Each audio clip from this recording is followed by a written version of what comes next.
Hey, it's Taylor with Peak Marketing. I'm excited today to talk with you about on-page SEO. Now, obviously, these are my opinions on the best way to do on-page SEO and what I would consider the most important things to focus on. Lots of opinions out there, so I would encourage you to look at some different sources as well. But we're going to talk a little bit about title tags, meta descriptions, heading tags. We're going to go over URL structure. We're going to talk about image optimization, internal linking, and a little bit of conversion rate optimization. So let's just dive right into it. A lot of things to cover. As always, I've got my little notepad off here to the side with my notes that we'll be looking at just to make sure I get over all the different things that I want to discuss today.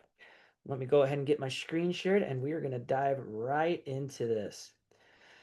Okay, so first thing we're going to talk about are title tags. Okay, a title tag is usually the blue text that shows up inside of Google search. So let's pull up a quick example here. This right here, Jersey City Criminal Defense Attorney, is the title tag that is showing up for this particular page. Now, with these title tags, you obviously want to include keywords inside them and have them towards the front of the title tag. Some people like to include their brand name. I always say if you're going to do that, include it at the end of the title tag and have some sort of separator between them. I like to use the little bar as a separator for those. You can use a slash, you can use a little dash. Doesn't really matter what you use. Just make sure that there's some separation between that and the keyword to clearly show Google, hey, this is the keyword that we're really going for with this particular title tag. There is a limit within Google as far as what you can use. Uh, it's not necessarily a hard, fast limit. It depends on the size of the different characters that are being used, but generally between 50 and 60 characters is the range that you can play with. So I always say, hey, look, just try something, type something in, see how it shows up on Google. If it's being truncated or cut off, then you're going to want to adjust that title tag to make it a little bit shorter in nature. Uh, Last thing that I want to mention with title tags is that again you can include the brand name, but don't get too hung up on that. Okay, if it's gonna push it over, that's fine, right? As long as it's the brand name that's being cut off, then it's really not a big deal. Google will still see the full title tag and see the brand recognition that you're trying to get in there. So don't freak out necessarily if you do go over the character count, but I would say for click-through rates and helping people understand what the page is about, make sure that that keyword is very apparent before it gets cut off inside of Google's search results there. Next, let's quickly talk about the meta description. Okay, the meta description is right here. Meta descriptions are becoming kind of a tricky thing with Google. They tend to rewrite them based on what they feel like is best, even if you put in a meta description that you want Google to show. So just keep that in mind. Sometimes you're going to type in meta descriptions and Google's going to tweak it depending on what the person is searching for. At the end of the day, what we want to make sure we do is that we include some form of the keyword inside of the meta description. The reason for that, it does not impact your SEO and how you are going to rank in search results. Okay? It does not have a direct impact. There is an indirect impact on how that you are going to rank. When people see these bolded keywords right here, they're like, oh, hey, New Jersey criminal defense attorney, and that's what Google is bolding and drawing people's attention to. They're going to say, okay, this is relevant to the search that I am doing, and it's going to help them be more likely to click on that search result. The more clicks that you get on your particular website, generally speaking, the better Google's going to trust you and the higher you're going to rank over time. So that's really the main reason with meta descriptions that we want to include some form of the keyword. It's to help the click-through rate because it's bolded inside of search results similar to this. Okay, next item. Let's talk about the heading tags on our website. Some people call these H1s. There's a lot of different ways to talk about them, but again, it's really the H1 that we're talking about here, the main heading of the web page that we're trying to get optimized. Very similar rules apply here. Okay, you want to make sure that you have the keyword at the beginning of the heading tag. In this particular case, we just included the keyword for this particular page. You can include other things, but make sure again you put them at the end. Don't try to put them at the beginning and get things kind of convoluted there. With these heading tags, there isn't a limit like there is with title tags, so you can go a little crazy. Try to keep it within reason. Obviously, you don't want this to be half the page and have it be this ginormous heading. You still want people to look at the page and be like, okay, yeah, this looks like it's a valuable heading and that it's a good page, and they're not just trying to stuff it for keyword purposes. Something else that I would recommend too, if you're wanting to rank for multiple keywords and you're not just pushing a single keyword variation really hard, this is a good place to put in some of those variations. So instead of using attorney, for example, we could use something like lawyer in this particular case, or law firm. There's different variations of that keyword that can be included there. And that will just help you have this page be more relevant for a variety of keywords.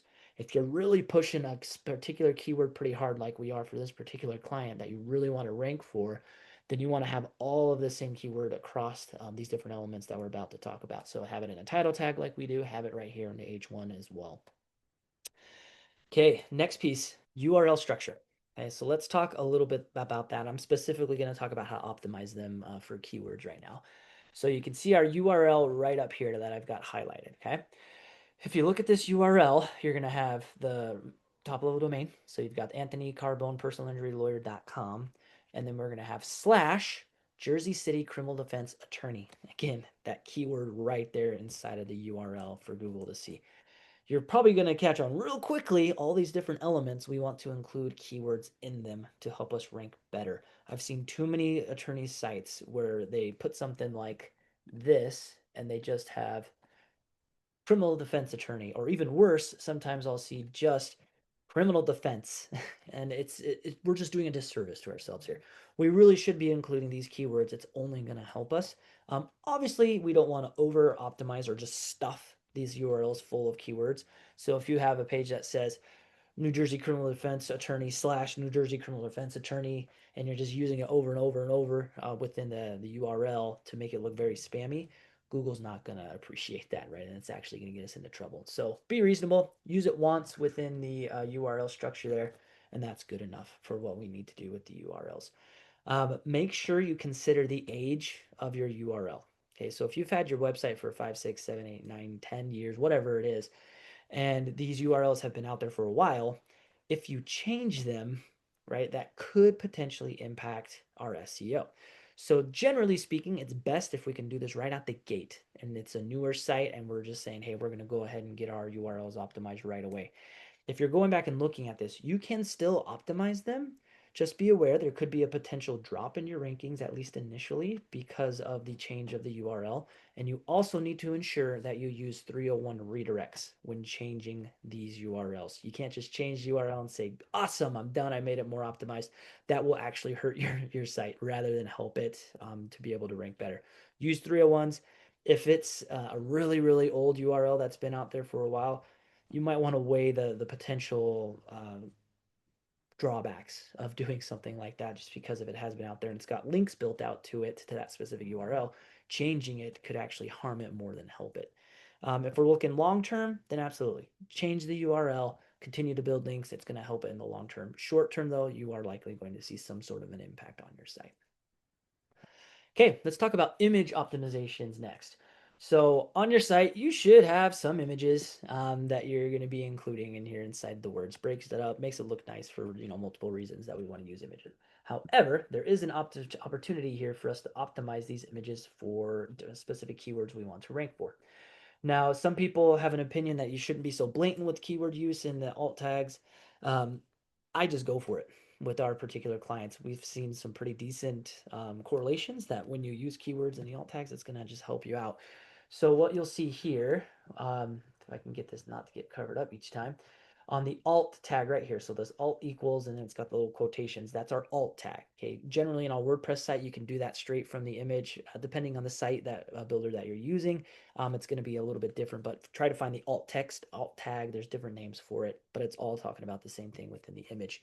So for our alt text, we've got Jersey City criminal defense attorney bar judge's gavel. Okay, so that's the keywords that we wanted to use there, and then we put judge's gavel just so that Google can see we're not just stuffing the keywords in there, we're actually trying to have some sort of distinguishing factor between these different images, and they're not all just going to say that same exact thing and have nothing else on them. So again, keep that in mind. This is a gray area that some people are like, oh, you don't want to do it that way. Personally, that's how we do it, and we've seen pretty good results with it. Okay, two more items that we're going to go over here. So that first item is going to be internal linking. So internal linking is similar to what you kind of see here on this page. We'll go over some things in more detail here in just a second. But essentially, it's just a page like this on your site that takes you to a different page on your site. So you're linking to your own site. Okay, interlinking across all these different pages just helps spread across the authority to all these different pages to help them all rank a little bit better. So if you got a particular page like this one that you are trying to get ranking better, you want to use blog posts, resource pages, maybe some of your landing pages, your main pages on your site. If it's a really important page, you would also want to link back to it. And we want to use those keywords again to be able to help the site rank a little bit better. So here's an example of this: New Jersey criminal defense attorney. Okay, so when I click on this, it's going to take me back over to this New Jersey criminal defense attorney page. And the more instances of those that we can create, generally speaking, the better this site is going to rank over time.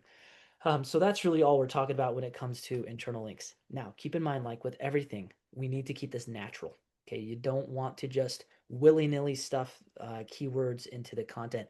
Make sure it reads well and it feels like it makes sense, and it's not just something that looks very blatant that you just shove the keyword in there for the sake of having a keyword in there. And don't overdo this. Okay, this is the only instance that we have of this on this entire blog post. Okay, we don't mention New Jersey criminal defense attorney anywhere else in the entire blog post, and that's by design. Okay, generally I tell people every 500 words you can probably drop in an internal link with a keyword that's linking back to a particular page on your site that you find valuable. Okay, last thing, conversion rate optimization. So this is an area where I'm not going to pretend to be some amazing expert. We know the basics as far as what needs to be done. There are several agencies that specialize in diving into conversion rate optimization and going crazy on that. That's great. We will do the basics to be able to help the site convert at a higher rate so that you can get more phone calls, really is what we're focusing on for most of our clients. So generally, what we're really talking about here is a call to action that is above the fold. Okay, so above the fold means when I click on this page, is it one of the first things that I see? So we put most of our calls to action in the menu of our clients' websites. So you've got the phone number here, you've got a chat option that you've got over here.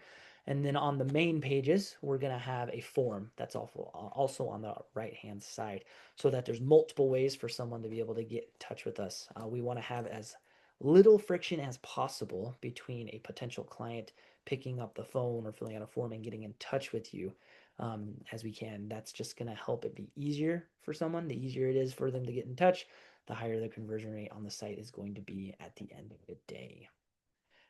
Okay, so that is it for today. I hope you found this video useful. Again, on-page SEO, main things we focus on: title tags, meta descriptions, heading tags, URL structure, image optimization, internal linking, and conversion rate optimization. If you work on each of those things for all of the pages on your website, you're going to see some improvements in how your site is ranking for a lot of different keywords as you go through and chip away at it.